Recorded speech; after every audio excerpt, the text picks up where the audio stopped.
오후에 살펴볼 하나님의 말씀 마가복음 7장입니다.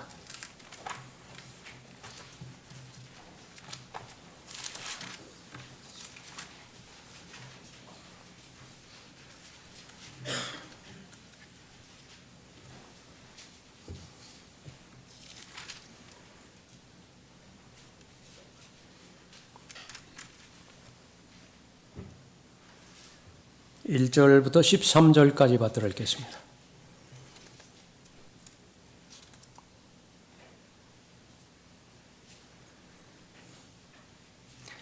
그 후 예루살렘에서 온 바리새인들과 서기관들 몇 사람이 함께 주께로 와서 제자들 가운데 몇 사람이 더러운 손 곧 씻지 아니한 손으로 음식을 먹는 것을 보고 흠을 잡더라.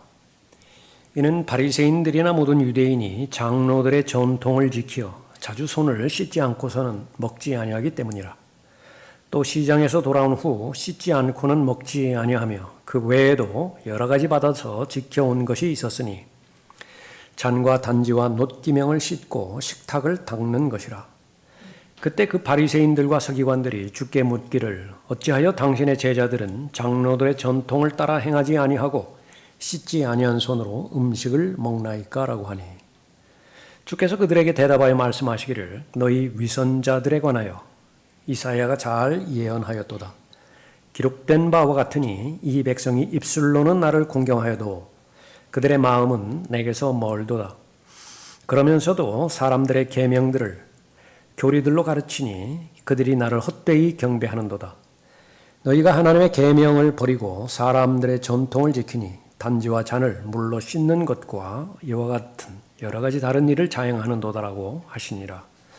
또 주께서 그들에게 말씀하시기를 너희 자신의 전통을 지키기 위해 너희가 하나님의 계명은 쉬이 버리는도다. 모세가 말하기를 내 아버지와 내 어머니를 공경하라고 했고 또 아버지나 어머니를 저주하는 자는 죽이라고 하였거늘 그러나 너희는 말하기를 어떤 사람이 자기 아버지나 어머니에게 말하기를 나로 인하여 유익을 받게 될 것은 무엇이든지 코르반 즉 예물이라고 하면 그만이라고 해서 자기 아버지나 어머니에게 더 이상 아무것도 하지 아니하여도 무방하다 하였으니 너희가 전수한 너희의 전통으로 하나님의 말씀을 폐기하느니라. 또 이와 같은 많은 일을 자행하고 있도다라고 하시더라. 네, 기도하겠습니다. 아버지 하나님, 성도의 아름다운 교제 있게 해줄 수 있도록 인도해 주심을 감사를 드립니다.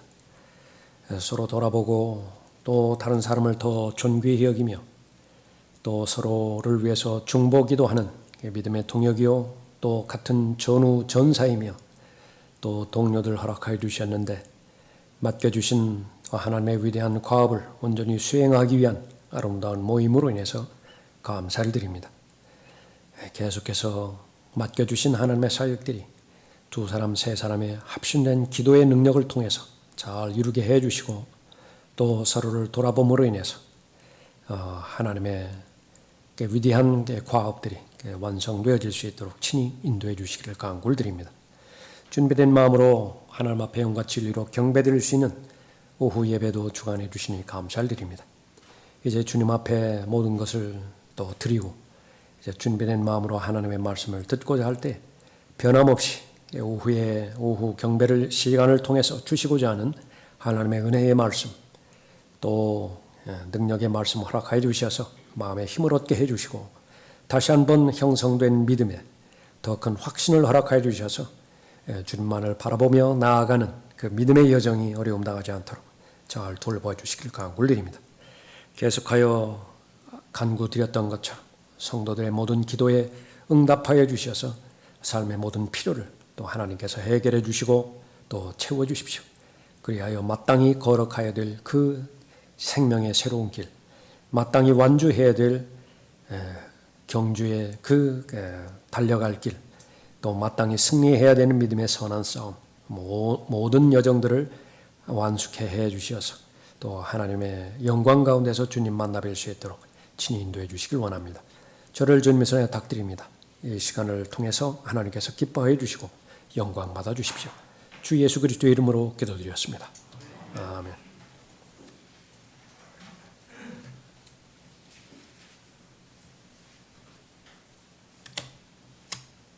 오늘 설교의 제목은 마지막 절에 있는 것처럼 전통으로 폐기되는 하나님의 말씀입니다.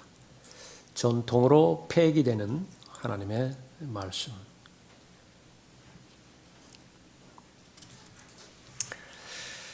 주일에 이제 모든 예배를 마치고 한 남자가 집을 향해서 가족들하고 가고 있습니다. 차 안에서 온통 못마땅한 그런 그 표정으로 설교를 헐떡이 시작하는 것을 시작으로 해서 차가 막히는 것, 또 날씨에 대해서 불평하는 것, 집에 도착하자마자 또 식사가 잘 차려지지 않은 것, 모든 것들을 아주 야단을 치면서 불만을 토로했습니다. 음식이 앞에 나왔습니다. 하던 대로 안 할 수는 없고 그래서 기도하자 그렇게 해서 식사 전에 기도를 했습니다. 그 모든 것들을 아들이 묵묵히 바라보고 아버지에게 묻습니다. 교회에 막 나와서 설교에 대해서, 날씨에 대해서, 교통 상황에 대해서, 또 집에 들어와서까지 그 투덜거리는 걸 하나님께서 들으셨을까요? 아마 들으셨겠지. 기도도 들으셨을까요? 들으셨지. 예수님의 이름으로 기도했으니까. 하나님께서 믿은 것은 어느 쪽일까요? 단순한 그런 그 이야기이지만은 우리의 믿음 가운데서 얼마만큼 안에서 형성되어지는 그 사실과 밖에서 표현되는 그런 그 편차를 보여주는 것인지 보여주는 그런 이야기입니다. 큰 간격이죠. 그래서 그것을 우리는 위선이라 그렇게 부릅니다.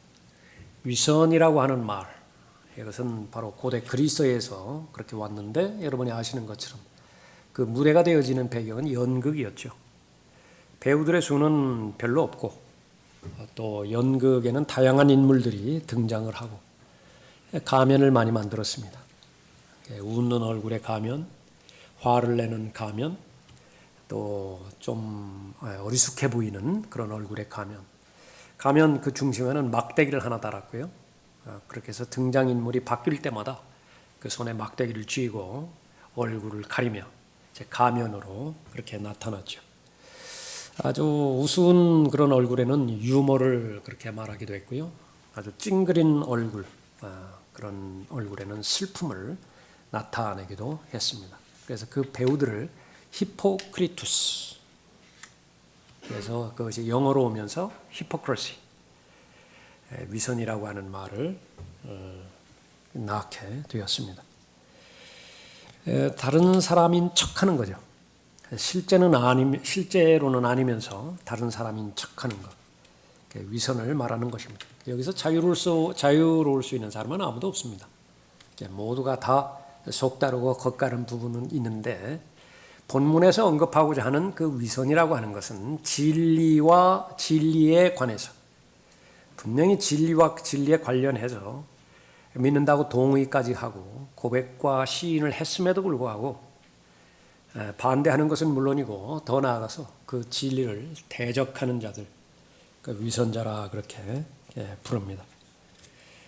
성경에는 많은 위선자들이 있고요.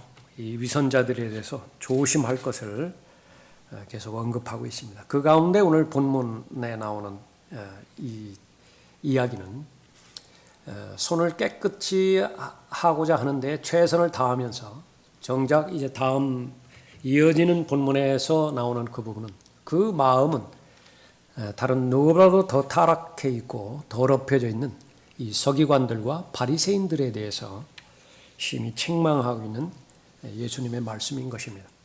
성경의 모든 부분들이 다 그러하듯이 성경에 나와 있는 사건들, 등장하는 인물들, 그것은 나와 직접적으로 연결이 되어 있다 말하고 있죠. 바로 나의 모습을 그렇게 투영해 보면서 그것을 하나님의 관점에서 바로 잡아야 될 그런 당위성을 가르쳐 주시는 것입니다. 오늘 본문 말씀은 이제 그 당시, 예수님 당시에 가장 많이 배웠다라고 하는 이 현명한 자들, 그때는 바로 종교와 철학, 이것이 하나의 일치를 이루던 때였으니까, 그러니까 여기에서 지혜를 말하면은 바로 철학의 지혜, 종교의 지혜를 말하는 것인데, 이 서기관들과 바리새인들, 이 집단이었습니다. 가장 뛰어나고 또 사람들로부터 존경을 받았던 그런 사람들입니다. 그런 사람들이 문제를 삼는데, 그것은 바로 이렇게 전통과 예수님이 서로 충돌하고 있다라고 하는 사실을 가지고 나온 것이죠. 마태복음 23장 25절에 따르면 위선자인 서기관들과 바리새인들아 너희에게 화 있으리라. 이는 너희가 잔과 접시의 겉은 깨끗하게 하나 속은 약탈과 방탕으로 가득 차 있기 때문이라. 눈먼 바리새인아 잔과 접시의 안을 먼저 깨끗이 하라. 그러면 그 겉도 깨끗하게 되리라. 손은 더러운데 마음이 깨끗한 사람이 있습니다. 그런 사람이 있어요. 반대로 뭐라고 말씀드렸죠? 손은 더러운데 마음이 깨끗한 사람. 반대의 경우가 있습니다. 마음이 더러운데 손은 깨끗하게 유지하는 사람이 있습니다. 예수님의 입장에서는 둘 다 깨끗하면 항상 좋아요. 그러나 순서는 마음이 먼저 깨끗해야 됩니다. 잔과 접시, 놋그릇, 그것을 겉과 안을 대조해서 말씀하셨죠. 하나님께서는 외모와 사람의 마음, 그것을 늘 대조해서 말씀하십니다. 그래서 하나님의 관점에서 이 안을 깨끗하게 하는 것, 다시 말하면 내가 거룩하니 너희도 거룩하라라고 말씀하셨을 때에 하나님의 관점에 우리가 서는 것, 그것은 거룩한 사람입니다. 무덤에 대해서도 말씀하셨죠. 무덤에 겉이 있고 무덤에 안이 있습니다. 무덤 안에는 물 볼 것도 없이 시체가 있죠. 계속 썩고 있습니다. 그건 악취가 풍기고 있고요. 그러나 겉은 얼마든지 아름답게 화려하게 포장할 수 있습니다. 또 칠할 수도 있어요. 다른 사람의 눈에 아름답게. 그 연장선상에서 오늘 본문은 이 음식을 먹는 데 있어서 사람들이 만들어 놓은 장로들의 전통을 지킴으로 인해서 나는 깨끗하다 그렇게 사람들 앞에 표방할 수 있을 것입니다. 그러나 정작 하나님 앞에서 깨끗한 것인가 사람들로부터 깨끗하다라고 하는 평판을 받는 것인가 라고 하는 것은 대단히 중요한 관점입니다. 예수 그리스도를 정작 죽인 대상자들은 이렇게 본문에 나와 있는 이 바리새인들이에요. 종교 지도자들입니다. 그 사람들이 믿는 여호와 하나님, 육신으로 나타나신 하나님이 바로 약속된 메시아인데 예수 그리스도 하나님의 어린 양이죠. 그것을 분명히 알았죠. 알았음에도 불구하고 죽였다라고 성경은 결론을 말합니다. 그 동기가 되는 것은 시기예요. 자신을 인정하지 않고 위선자라고 계속 부르시니까요. 독사의 세대들이라고 부르시니까 그러니까 자신들을 배제시키고 오히려 자신들이 정죄하는 대상인 공개적인 죄인들, 창녀들과 세리들이 먼저 하나님의 나라에 들어갈 것이라고 말씀하셨으니까 이것은 도저히 용납할 수가 없었던 것입니다. 그 하나님의 어린 양을 죽이는데 가장 앞장서 놓고 유월절에 더럽혀져서 그 유월절 양을 먹는데 방해가 될 것을 두려워하는 것이 이 바리새인들이었다라고 성경은 기록하고 있습니다. 이보다 더 큰 모순이 어디 있어요? 정작 하나님의 어린 양을 먹어야 되는 것이 본인인데 그 하나님의 어린 양은 모형이거든요.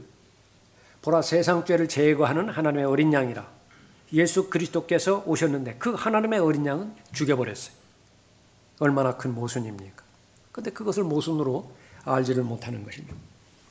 그 후 그들은 예수를 카야파에게서 재판정으로 끌고 가니 때가 새벽이더라.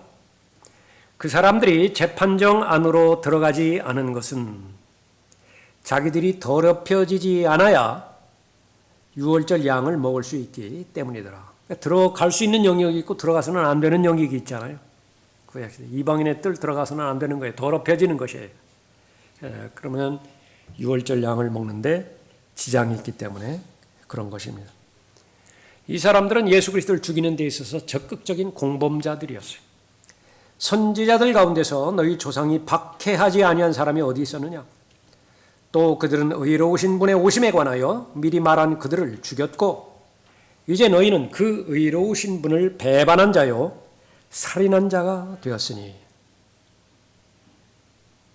그 오실 메시아에 대해서 예언한 선지자들 다 죽였고 그뿐만 아니라 정작 오셨죠.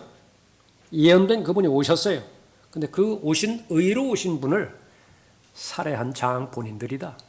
너희들이. 그런데 그 사람의 실체가 바로 위선자라 그렇게 말하고 있는 것입니다.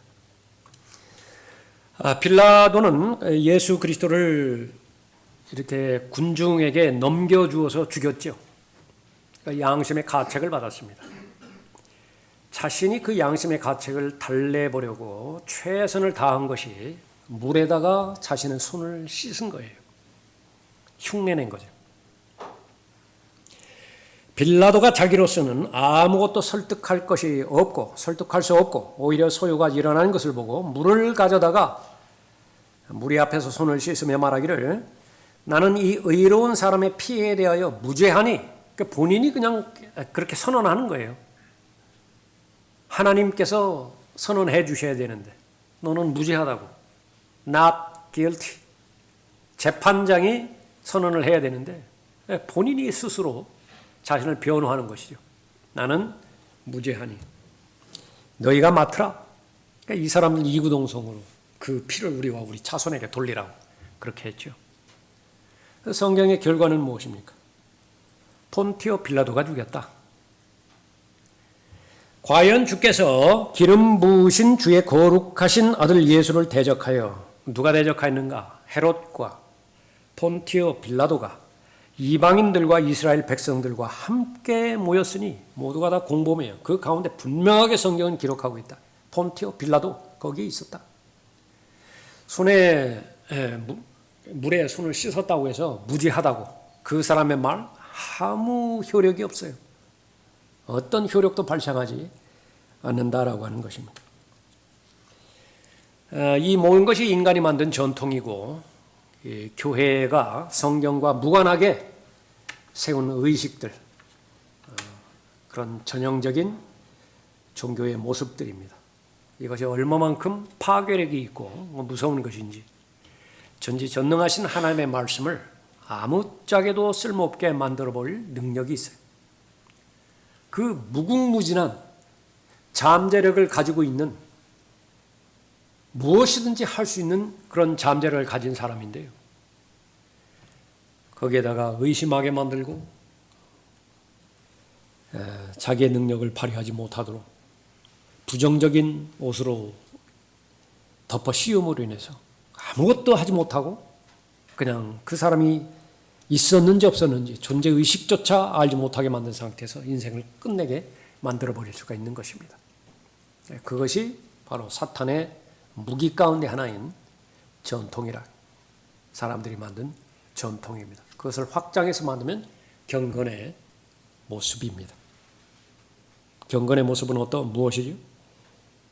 안과 속이 다른 거예요. 그것을 아는 겁니다. 모르면 상관이 없어요.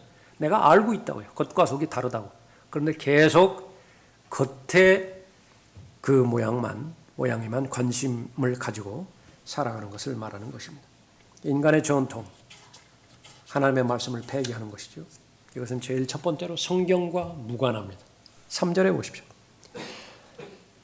이는 바리새인들이나 모든 유대인들이 장로들의 전통을 지켜 자주 손을 씻지 않고서는 먹지 아니하기 때문이라. 손을 씻는 행위, 이것은 성경과는 아무 관계가 없습니다.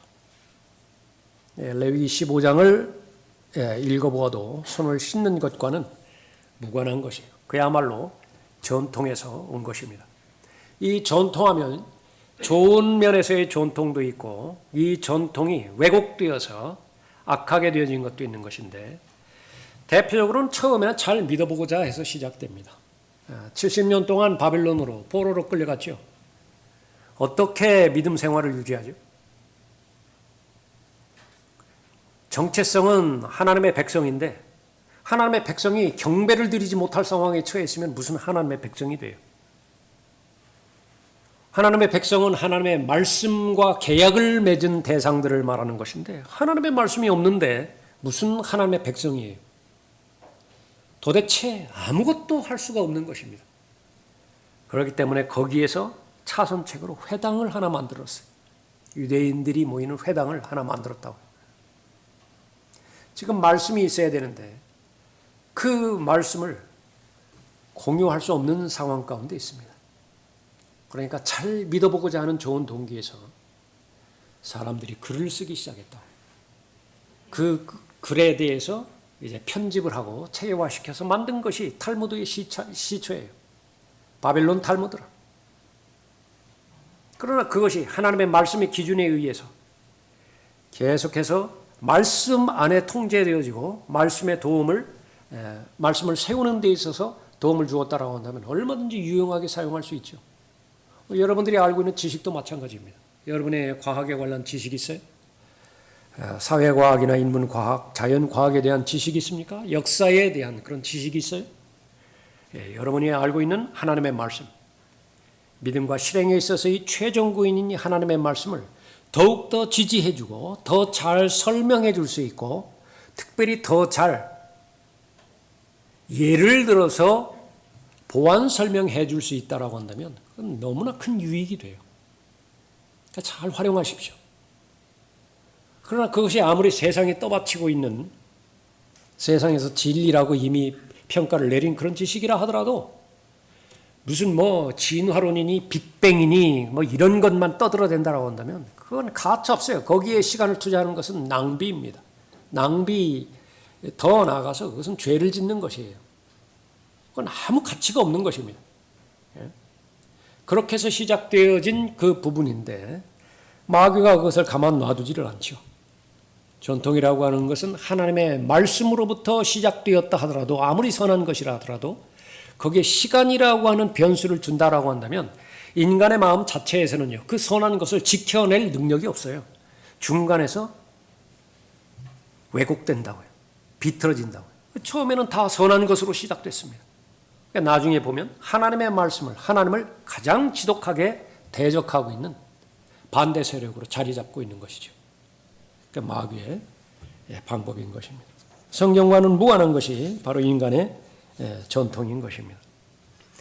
그래서 성경에서는 세 가지 그리스도인들이 반드시 조심해야 되고 특히 하나님의 말씀을 진리로 받아들이는 데 있어서 제일 위험스러운 빅3에 대해서 언급하고 있습니다.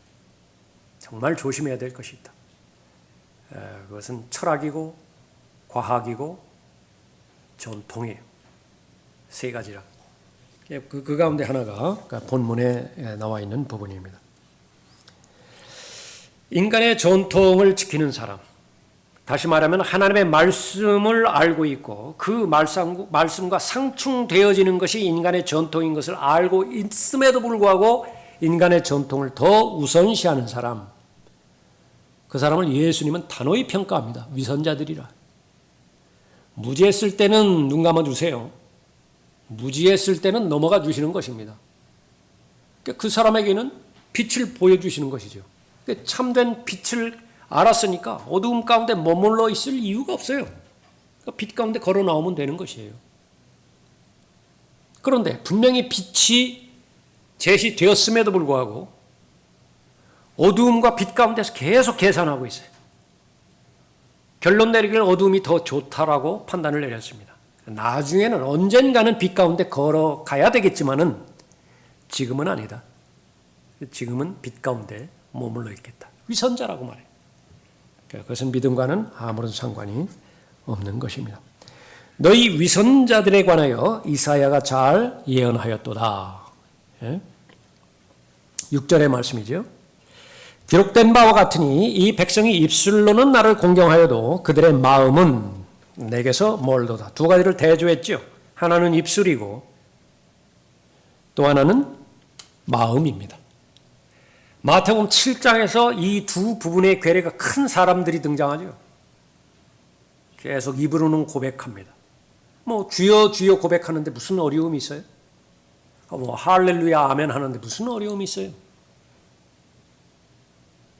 그러나 마음으로 믿지 않고 그 마음과는 무관하게 종교 행위에만 매달려 있는 사람들, 그 사람은 예수님과는 무관한 그런 사람들이었습니다.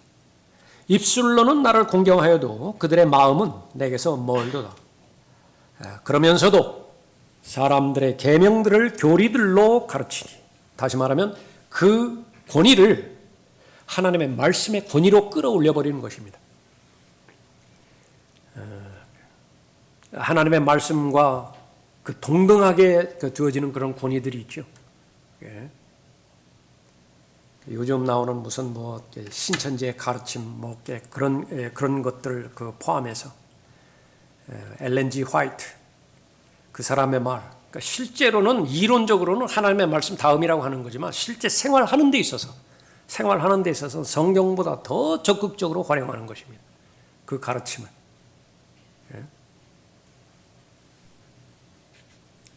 그런 그 사람들이 지금 전통들을 넘어서 지금까지 계속해서 와 있는 것이죠.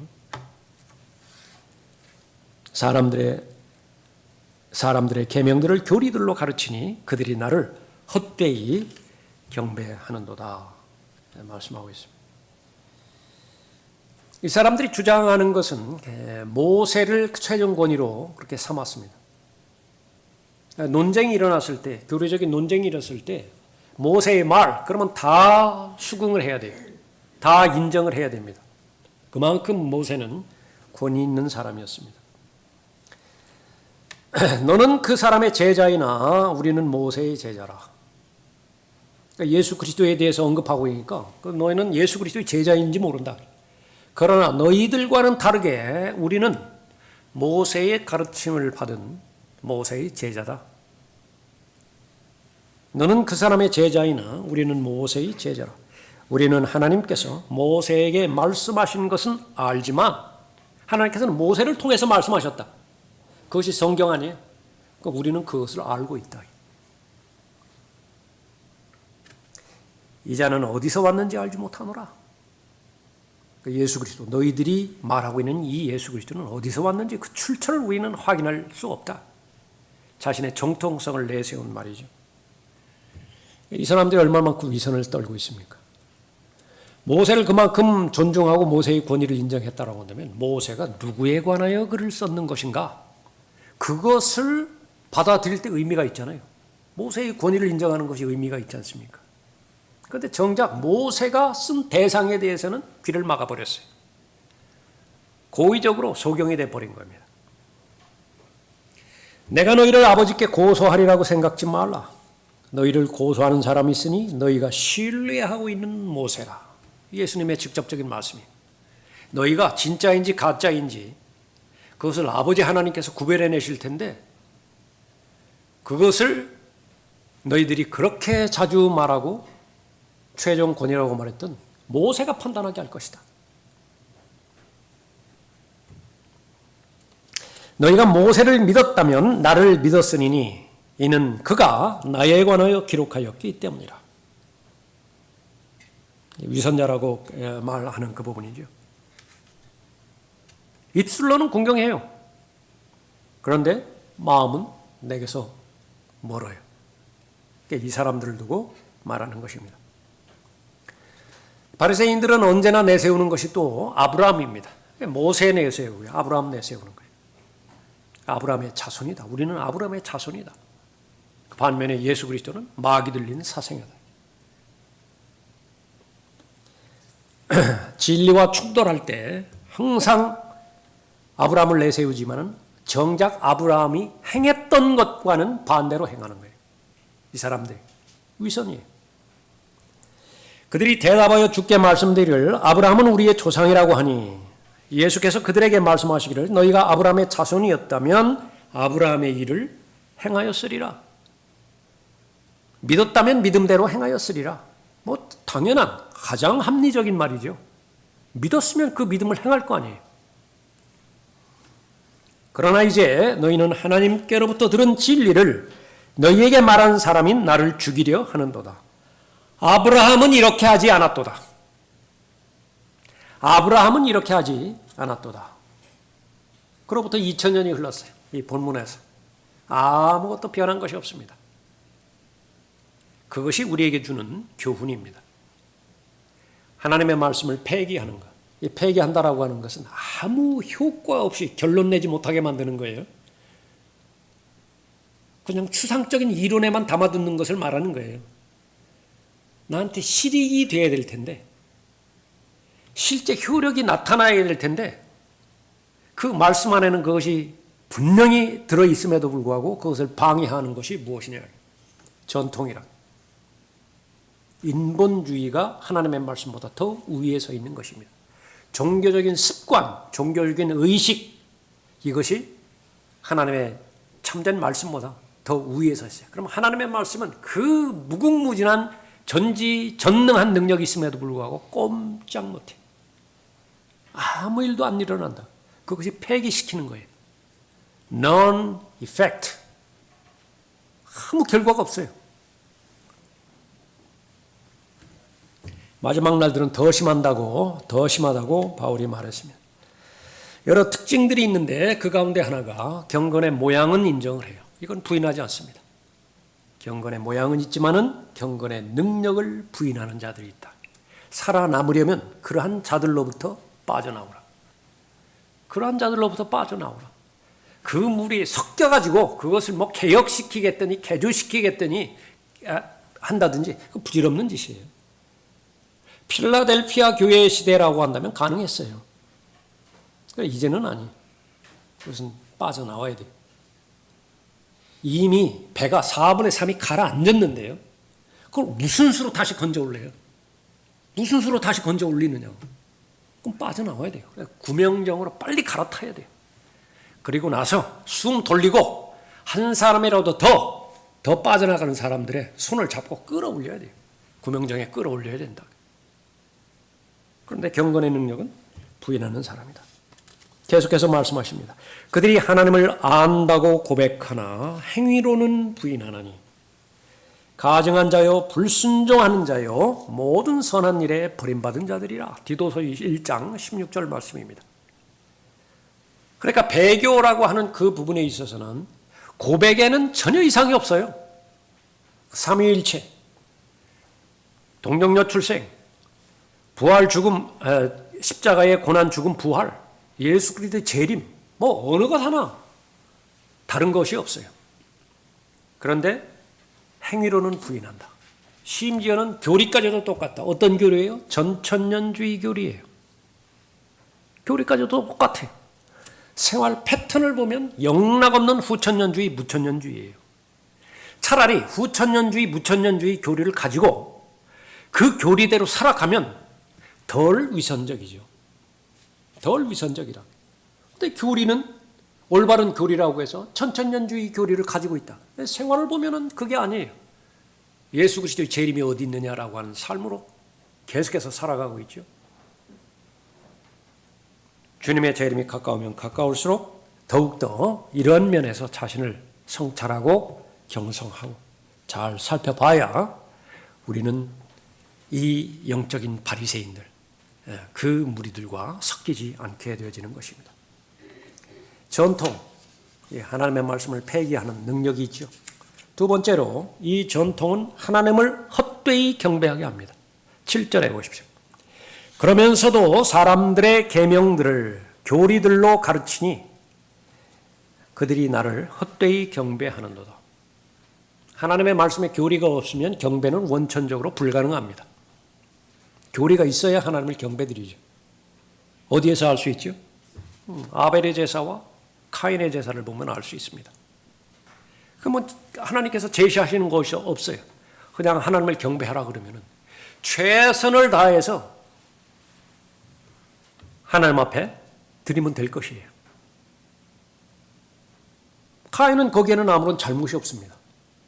자기는 농사 짓는 사람입니까? 최상품을 가져와서 하나님 앞에 드렸잖아요. 그런데 명백하게 하나님께서는 피가 없는 제물은 안 받으시는 분이에요. 그걸 명확하게 가르쳐 주셨어요. 아벨은 피의 제물을 바쳤다고요. 카인은 제물을 바쳤는데 안 받으셨어요. 그럼 배웠을 것이라고요. 아벨한테. 아벨의 제물은 받으셨거든요. 불살라서 다 흠양하셨잖아요.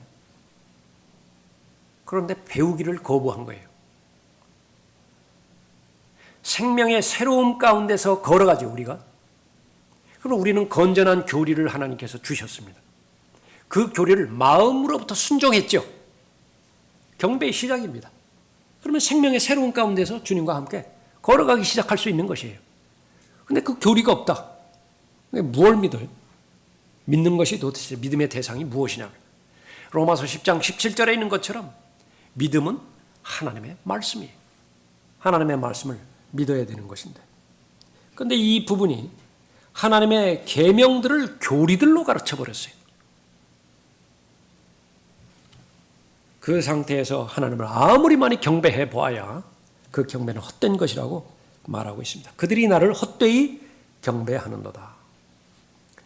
그렇게 주일 성수를 부르짖으면서 교회를 갔는데 교회 출석이 헛된 것으로 돌아가요.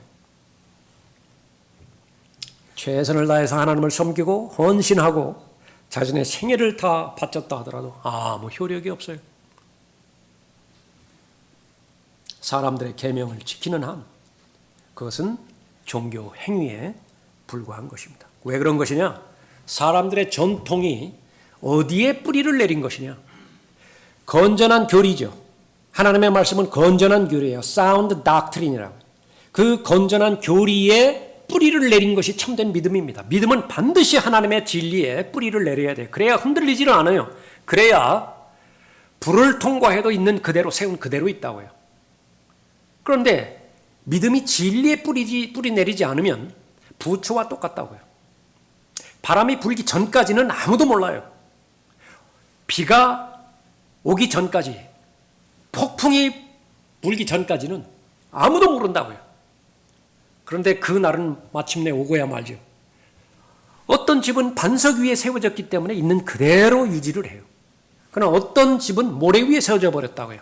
흔적도 없이 사라져버리는 것입니다. 그러면 인간의 전통이라는 것은 어디에 뿌리를 내는 것이냐? 철저한 인본주의예요. 사람이 보기에 하나님은 이래야 된다. 사람의 전통이라고 하는 것은 내가 보기에 하나님은 정상적으로 사람의 관점에서 바라볼 때 하나님이라고 한다면 이런 정도는 포용해야 된다. 아니면 하나님께서는 이러한 부분들도 절대로 거부해야 된다. 집 나간 탕자 한 번 잘못하면 그건 기회가 없어. 절대로 받아들여서는 안 된다. 그것이 집에 있었던 맏형의 기준이에요. 저거 어려울 때 나가더니 이제 와서 무슨 낯짝으로 돌아와? 그것이 다름 아닌 바리새인이에요. 바리새인이 거기서 발견이 되어진다. 그러니까 내 마음대로 하나님을 조종하는 것입니다. 그것을 바로 성경에서는 유치한 원리를 따른 것이다. 그렇게 말하고요. 그것은 세상의 초등학문이다. 그렇게 언급하고 있습니다. 에베소서 2장에서는 세상의 풍조를 따른 것이다. 그렇기 때문에 아무런 힘도 없고 아무런 능력도 없는 것입니다. 바리새인들과 서기관들, 하나님께서 하나님의 책인 성경에 기록된 것, 그 말씀하신 것에 다른 것을 더함으로 인해서 하나님보다 앞서 나가버린 것입니다. 그러면 기도할 필요가 없어요. 성령의 인도함을 받을 필요가 없다고요. 그런데 이 부분은 인류의 역사의 시작입니다. 절대로 잊어서는 안 돼요. 하나님의 말씀을 폐기시키는 기본적인 원리, 사탄의 술책은 무엇이냐? 하나님의 말씀을 순수하게 보존하고 있는 그대로 주장하지 못하게 만드는 것이죠. 거기에 삭제해버리는 것입니다. 성경에서 말하는 값없이, freely, 공짜예요. 노력해서 얻는 것이 아니에요. 그거 빼버렸다고. 그렇게 해서 하나님의 말씀이 전혀 힘쓰지 못하게 만들어버린 거예요. 또 덧붙였지요. 만지지도 말라. 하나님의 말씀이 역사를 해야 되는데 거기에 인간의 생각을 덧붙임으로 인해서 역시 마찬가지로 하나님의 말씀을 무용하게 만들어버렸다. 계속해서 하나님의 말씀을 본문에서 끄집어내서 말한 그대로 전해야 되는데 그 말이 그러한가 살펴봐야 되는데 데살로니가 성도들처럼 그렇게 하지 못함으로 인해서 문맥에서 배제시킴으로 인해서 하나님의 말씀을 폐기시켜버리는 것입니다. 세 번째로 전통은 하나님의 말씀을 폐기합니다. 8절 보십시오. 너희가 하나님의 계명을 버리고 사람들의 전통을 지키니 단지와 잔을 물로 씻는 것과 이와 같은 여러 가지 다른 일을 자행하는도다라고 하시니라. 또 주께서 그들에게 말씀하시기를 너희 자신의 전통을 지키기 위해 너희가 하나님의 계명은 쉬 버리는도다. 우선순위가 완전히 바뀌어져 버리는 거예요. 하나님의 말씀을 더 확고히 지키기 위해서 사람들의 좋은 전통 괜찮아요. 내가 세우는 삶의 원칙, 삶의 기준 괜찮아요. 그런데 그것이 선을 넘어가 버려서 주객이 전도되어져 버렸다. 그 하나님의 말씀을 약화시켜 버렸고 자신이 세운 전통을 더 강화시켜 버리게 되었다. 그것이 바로 하나님의 말씀을 폐기하는 것인데 이것이 습관이 되어져 버리면은요 아주 쉬 버리는도다 말씀했어요. 그 별로 어려운 일 아니에요. 하나님 말씀에 저촉되면 제일 먼저 양심의 가책을 듣게 되는데 내가 비정상적인 삶이구나. 한 번 비정상적인 삶에 살아갔을 때는 정상적인 삶으로 되돌이켜 하려고 가진 노력을 다 한다고요. 애를 쓴다고요. 그러나 그것이 계속 방치가 되었을 때는요 이게 자연스러워져요. 일반화되어지는 것입니다. 일반화되어지는 거예요.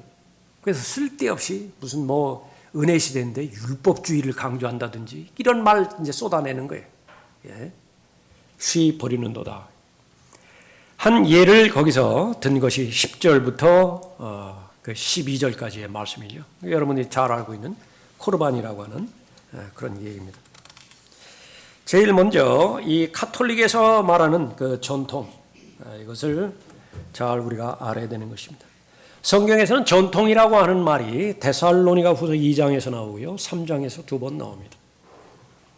그러므로 형제들아 굳게 서서 말로나 우리의 편지로나 우리가 배운 바 전통들을 지키라.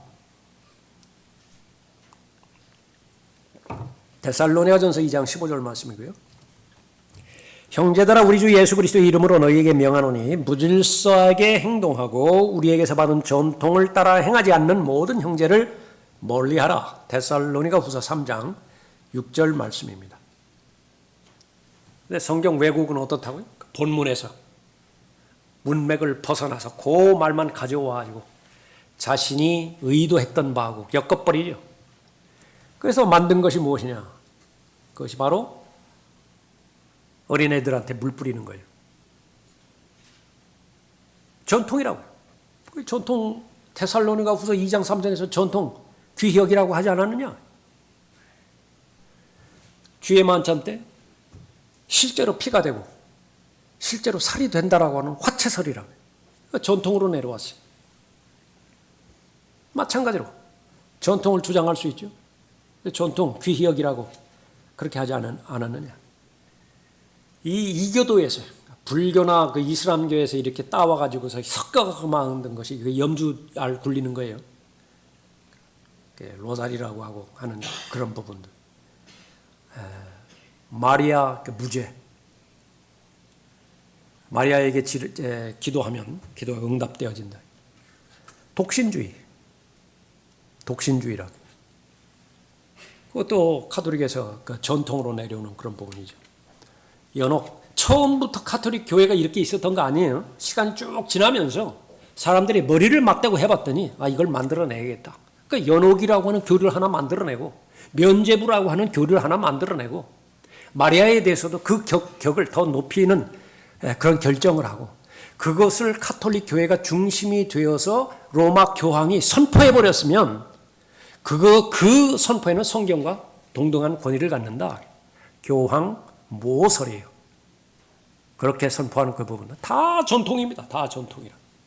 그러나 정말로 데살로니가 후서 2장 3장에서 말하는 전통이 그러한 것을 말하는 것이야. 단 하나도 관련이 없어요. 바울이 말했던 그 전통이라고 하는 그 부분은 제일 먼저 그 전통에는요. 게으르게 살지 말라라고 하는 것이 포함이 돼요. 일하지 않고 먹지 말라 그 말이에요. 우리가 너희와 함께 있을 때에도 너희에게 명하기를 누구든지 일하기 싫어하거든 먹지도 말라. 그것이 데살로니가 후서 3장에서 나오는 그런 그 문맥입니다. 또 하나 포함되어지는 것은 이제 그 예루살렘에서 사도들과 장로들이 그 모여서 하나의 판결을 내렸죠. 이방인들의 구원에 관련돼서 음행을 삼가라고 결론을 내렸습니다. 피를 먹는 것을 금지하라. 근데 로마 가톨릭에서는 주일 미사마다 피를 먹어요. 실제 피를 먹는다고요. 그러니까 금지했는데 그것을 범해버리는 것이죠. 목매어 죽은 것을 먹는 것을 금하라 그 말이에요. 다만 그들에게 글을 보내요. 우상으로 더럽혀진 것과 음행과 목매어 죽인 것과 피를 삼가게 하자는 것이라. 그래서 바울이 이 신약성경에서 말하는 전통, 그것은 바로 교회를 시작할 때에 바울이 언급했던, 서신에서 언급했던 그 교리들이 포함이 되어 있는 것입니다. 그것을 말하는 전통이지, 이 가톨릭에서 말하는 그런 전통이 아니다라고 하는 그 부분입니다. 그 전통에는 교회의 우기율례가 포함되어 있고요. 고린도전서 11장에서 말하는 바로 주의 만찬이죠. 형제들아 이제 내가 너희를 칭찬하노니 이는 너희가 모든 일에 나를 기억하고 또 내가 너희에게 전달해준 그 율례들, 바울이 전달해준 그 율례들을 지킴이라. 이것이 전통이에요. 교회에는 두 가지 의식이 있죠. 침례가 있고 물에 의한 물침례가 있고 그 다음에 주의 만찬이 있잖아요. 그것을 말하는 것이라. 시간상 자세하게 전하지는 못하고요. 이 카톨릭에서 공개적으로 출판한 특히 대주교, 카디널 그 사람들이 말한 것을 몇 가지 인용을 합니다. 들어보시죠. 내용은 모두가 다 성경만으로는 부족하다. 전통은 반드시 필요한 것인데 어느 경우에는 성경보다 전통이 훨씬 더 중요하다. 그 말입니다. 그러므로 성경만으로는 충분한 신앙의 길잡이나 규칙이 될 수 없다고 결론을 내야 한다. 왜냐하면 성경만으로는 항상 충족될 수 없기 때문이다. 또한 성경 그 자체로는 심지어 가장 중요한 문제에서도 명확하게 이해하기 쉽지 않으며 구원에 필요한 모든 진리를 포함하고 있지 않기 때문이라. 제임스 카디널 기봉스라고 하는 사람의 말이고요. 뉴보이스라고 하는 사람의 말이에요. 이 사람이 이제 신부인데, 오늘날 우리는 로마 카톨릭은 성경의 10분의 1을 살고 있으며 전통을 통해 나머지 10분의 9를 살아가고 있다. 무슨 말이죠? 신앙생활, 믿음 생활에 있어서 그 실체가 되는 것은 성경으로 말하면 10분의 1밖에 안 된다. 나머지 거의 대부분에 해당되는 10분의 9는 모두가 교회 전통에 의해서 우리 살아가고 있다. 사실이죠. 성경에는 아마도 모든 필수적인 진리가 담겨 있지 않을지도 모른다. 전통은 하나님의 말씀보다 더 중요하다. 캔터베리 대주교였던 레지널드 폴 추기경의 말인데요. 우리의 예배와 우리의 신념은 전적으로 전통에 의존한다. 예수의 소속인 헌터 신부. 교회는 성경 없이도 대처할 수 있지만 전통 없이는 대처할 수 없다. 전통은 더 광범위하고 더 필수적이다. 이탈리아 예수의 소속 로베르토 벨라르메노 추기경입니다. 우리는 고대의 전통대로 하나님을 섬겨야 한다. 성경에 없는 많은 것들도 믿음의 복종으로 받아들여야 한다. 가톨릭에만 전통이 있는 것인가? 유명한 근본주의자들이 가지고 있는 전통이 있습니다. 그것은 최초의 원본만이 영감을 받았다. 성경과 비교했을 때 충돌이 되어지죠. 대표적인 두 곳을 말한다면 누가복음 4장에서 예수님께서 회당에 들어가서 이사야의 책을 펼치셨죠. 이사야의 책이 최초의 원본인가? 그 문맥에서 찾아보라고요. 디모데후서 3장 15절, 16절, 17절 말씀에서 디모데는 어릴 때부터 성경을 알았죠. 그 성경이 구원에 이르게 했죠. 디모데는 최초의 원본 구약 성경을 가지고 있었던 것인가? 아무리 뒤져봐도 단 한 군데도 없어요. 최초의 원본만이 영감을 받았다라고 하는 그 부분. 그럼에도 불구하고 전통으로 자리 잡고 있어요. 하나님의 말씀 폐기시키는 거예요. 10절 이후에서 이 유대인들이 가지고 있는 전통을 하나 말하는데 그것은 모세의 율법을 반대하게 만드는 그런 전통이었습니다. 코르반이라.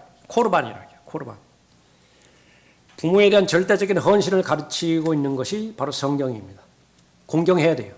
만약에 그렇지 못했을 때는 돌로 쳐 죽이라고까지 적극적으로 말씀하고 있죠. 아들이 하나 있는데 부모를 살펴보니까 지금 일도 못하고 몇 년간 살 것을 계산해 보니까요. 들어가는 비용이 만만치 않아요. 노후에 해당되는 비용이 너무 만만치 않습니다. 그러니까 이리저리 계산하다 보다가 그냥 어느 날 코르반 그렇게 선언을 해버렸어요. 그것은 하나님 앞에 드려지는 예물이라고 그렇게 명명하는 것인데, 다시 말하면 하나님 앞에 서원을 바치는 것처럼 자신의 집이라든지 땅이라든지 그런 물건을 하나님 앞에 헌금하는 행위예요. 그 부모는 어떻게 되느냐, 꽤 분명하게 물질적인 필요의 공급을 받아야 되는데 아들이 코르반이라고 선언을 해버렸으니 죽을 때까지 아주 비참하게 빈곤하게 병에 걸려서 그렇게 비참하게 살아갑니다. 부모가 죽었죠.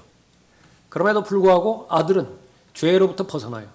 부모를 공경하지 않으면 어떻게 한다고요? 돌로 쳐 죽이라고까지 말했다. 그런데도 거기에서 제외가 되는 것입니다. 하나님 말씀에는 틈이 없습니다. 그런데 여기에 코르반이라고 하는 전통이 들어와서 하나님의 말씀을 폐기시켜버렸다. 모세 율법을 무효화시켜버린 것입니다. 부모가 돌아갔죠. 그랬을 때에 하나님의 법에 율법에 의하면 자신이 봉헌한 집이라든지 토지라든지 이것을 다시 자기가 살 수 있는 기회가 있습니다. 거기는 조목조목 나왔어요. 그 원래 가격의 20%를 거기에 더하면 될 수 있다. 그거 나중에 그 수수료에 해당되는 20% 내주고서 다시 돌려왔다. 아무도 문제 될 것 없어요. 그것을 먼저 받았던 그런 제사장이라든지 무슨 랍비들 있죠. 그러면은 먼저 그 집이 왔으니까 그것을 유용하게 사용했던 것이고, 다시 사간다고? 그럼 20% 수수료 다시 받으니까 더 말할 것도 없고. 그 결과가 어떻게 되는 것이냐. 오늘 마지막 말절 13절 보십시오. 12절부터 보십시오. 자기 아버지나 어머니에게 더 이상 아무것도 하지 아니하여도 무방하다 하였으니, 하나님 말씀에 도대체 이런 말씀이 어디 있어요? 그런데 이 말씀으로 만들어버렸어요. 무방하다 하였으니 너희는 너희가 전수한 너희의 전통으로 하나님의 말씀을 폐기하느니라. 또 이와 같은 많은 일을 자행하고 있도다. 이게 예를 하나 든 것뿐이에요. 이런 예들은 수없이 많이 있는데 시간이 흘러서 오늘 이 시간에 오르게 할 때 이 부분들은 셀 수 없이 많다. 참으로 영과 진리로 드려지는 경배가 얼마나 될까? 다른 데 생각하지 말고요. 그냥 우리 안에서만 한번 생각해 보자고요. 내가 1년에 쉬운 2번 하나님 앞에 경배 드립니다. 오전, 오후 다 합하면 100번 정도 드리죠. 그 가운데서 영과 진리로 드려지는 경배가 얼마나 될 것이냐. 하나님께서는 자네 겉에 관심을 가지고 있는 것이 아니라 그 안을 깨끗하게 하기를 원하시는 것인데, 정말 하나님께서 원하시는 경배의 동기와 목적, 그것이 부합된 상태에서 하나님 앞에 드려진 것이 얼마만큼 되는 것인가. 우리 안에서도 쉽게 대답하지 못할 상황인데 조금만 건너가면 이제 어떻게 돼요? 수많은 이교도적인 개념들이 종교라고 하는 형식을 띠려서 교회 안에 침투해 와 있죠. 어떤 사람은 그랬다고요. 양복 입은 무당이라고 말하는 목사도 있다. 설교자가 이거 주술을 빌어주는 거예요. 헌금은 복채가 되는 거예요. 복채를 많이 내면 많이 낼수록 더 잘 들어주니까 그건 신을 달래는 거죠. 거기서 무슨 주기도문이니 사도행전이 이런 것들은 그 축에 들지도 못하고 수많은 반복되는 연불 아니에요. 그런 부분들. 기도면 기도, 성경적 기도 과연 있느냐? 성경적 부활의 증인으로서의 증거하는 증거. 여러분들 제외하고 어디서 찾을 수가 있겠어요? 한번 생각해 보라. 그런 가운데서 너희가 전수한 너희의 전통으로 하나님의 말씀을 폐기하느니라. 아무 효과 없이 만들어버리느니라. 그러니까 이 하나님의 말씀이 효과적으로 역사하는 부분에 대해서 데살로니가 전서 2장 13절에서 언급하고 있죠. 사람의 말이 아니라 그거는 전통이 끼어들 틈이 없어요. 이로 인하여 우리가 하나님께 쉬지 않고 감사함은 너희가 우리에게 들은 바 하나님의 말씀을 받을 때에 사람의 말로 받아들이지 않고, 이건 전통이 아니에요. 사람의 개인적인 의견도 아닙니다. 창조주 하나님의 말씀으로 받아들였죠. 여러분들이 그렇게 받아들이는 것은 너무나 잘하시는 것이라.